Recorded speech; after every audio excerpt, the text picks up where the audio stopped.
हर हर महादेव दोस्तों। तो स्वागत है आपका हमारी नई वीडियो में। आज हम आपको लेके आए हैं विश्वनाथ मंदिर जो है गुप्त काशी में।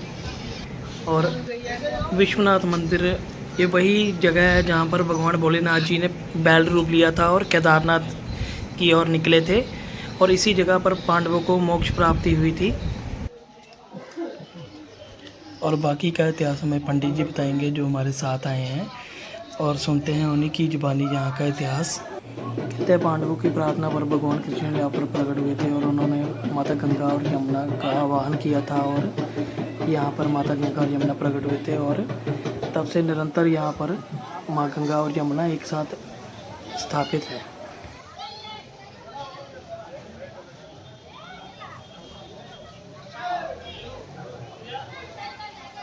हत्या पान को गए, अपने गुरु को मारा, पितामह को मारा, भाई बहन को मारा, पाप लग गया। युद्ध जब समाप्त हुआ तो धर्मराज ने किस्मान से बोला हमारे ऊपर पाप लग गया, ऐसे निवारण होगा इसका।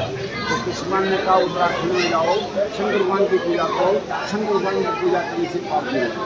वो हस्तिनापुर से पैदल आए, द्वापर में गाड़ी मोटर नहीं थी, जमाने में जंगलों से होकर यहाँ पे आए।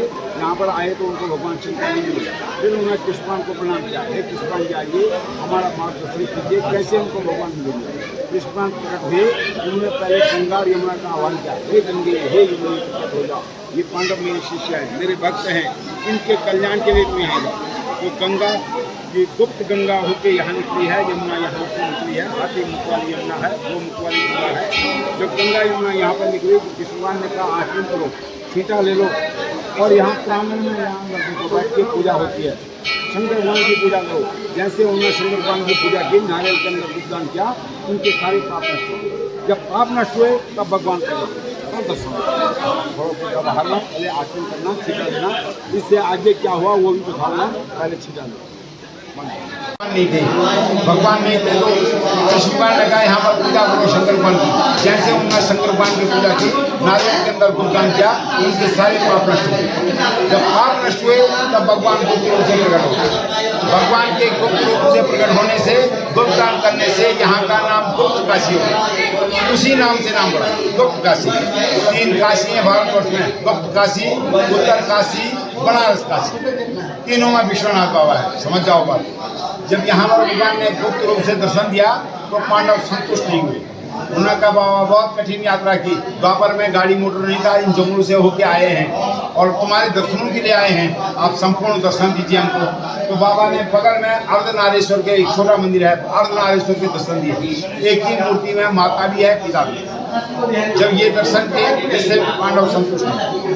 जब संतुष्ट नहीं हुए तो भगवान ने कहा, शंकर भगवान ने कहा आओ केदारनाथ, मैं संपूर्ण परिवार के साथ दर्शन दूंगा।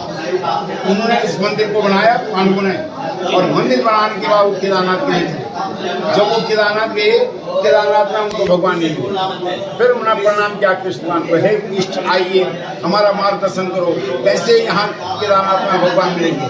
कृष्ण भगवान प्रकट हुए, उन्होंने कहा पांडवों यहाँ कृष्ण भगवान ने भैंस का रूप धारण कर दिया है, कई भैंस चल रही हैं, उन्हीं के बीच में भगवान की भैंस बन गई। कैसे बोलोगे, सब भैंस एक जैसे हैं, कौन सी भैंस भगवान है क्या पता लगेगा तुमको। तो भीम को कहा एक पैर उधर रखो, एक पैर इधर रखो, और भाई को कहा इनके पैर के नीचे से इन भैंसों को हाँको।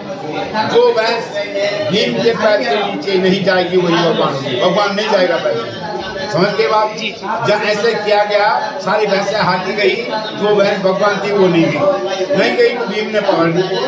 जब पकड़ी गई तो भैंस ने क्या किया, केदारनाथ का इतना बड़ा लिंग है, तुमने देखा कि इतना बड़ा लिंग है, वहाँ पर भैंस ने सिर डाल दिया नीचे, सिर गया कहाँ, नेपाल। वहाँ पर गया पशुपतिनाथ का मंदिर, बोलो पशुपतिनाथ महाराज की जय। भगवान यहाँ पशु थे, वहाँ पशु के नाथ बने माया।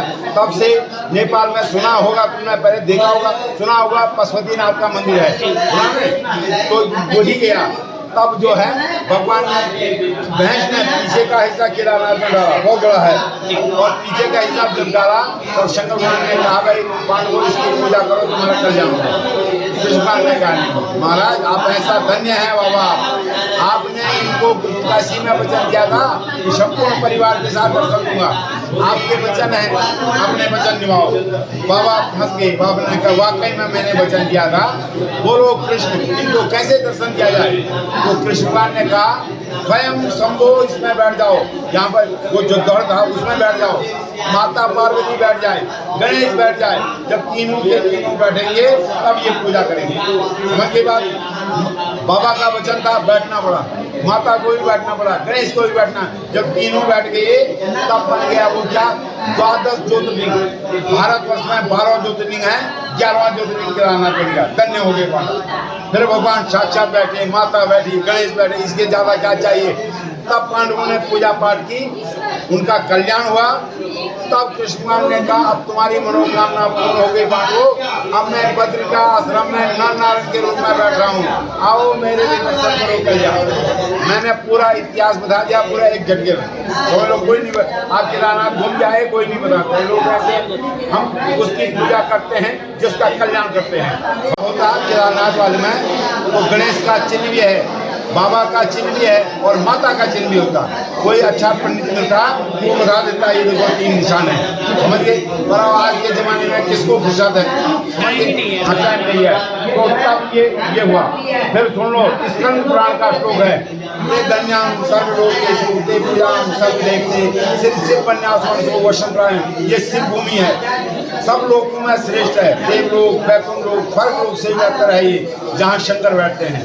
और ते पूजा सर्व देवते, उसको सब देवता पूजेंगे जो यहाँ पर बैठ के पूजा करता है। ये महत्व है इस माटी का।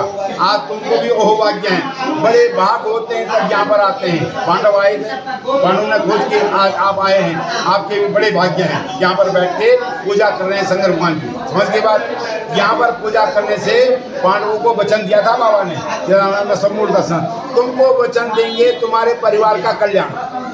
पर तुमने क्या करना, तुमने स्मरण करना है, मंत्र मैंने बोलना है। स्मरण करोगे, मंत्र मैं बोलूँगा, निस्संदेह है तुमको वचन देंगे। और मैं मंत्र बोलूँगा, आप ध्यान नहीं देंगे तो बाबा देख रहा है कि जजमान को जरूरत नहीं है। समझ गए? और मान्यता है कि केदारनाथ के दर्शन के साथ ही यहाँ के दर्शन भी जरूरी है, क्योंकि यहीं से भोलेनाथ जी ने बैल रूप लिया था। और पूरी यात्रा संपूर्ण तभी मानी जाती है जब यहाँ के दर्शन भी किए जाए।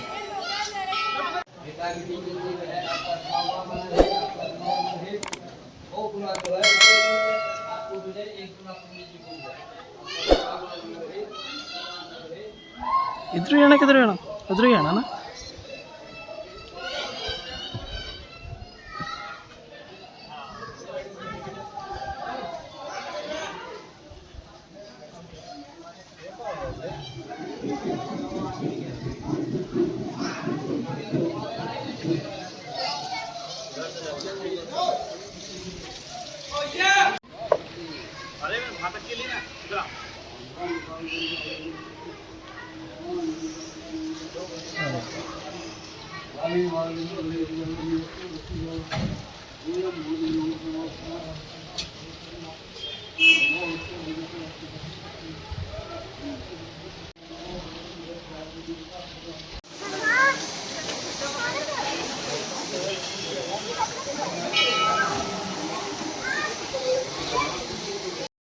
तो ये थे दर्शन गुप्त काशी के। मिलते हैं अपनी नेक्स्ट वीडियो में। जय भोलेनाथ।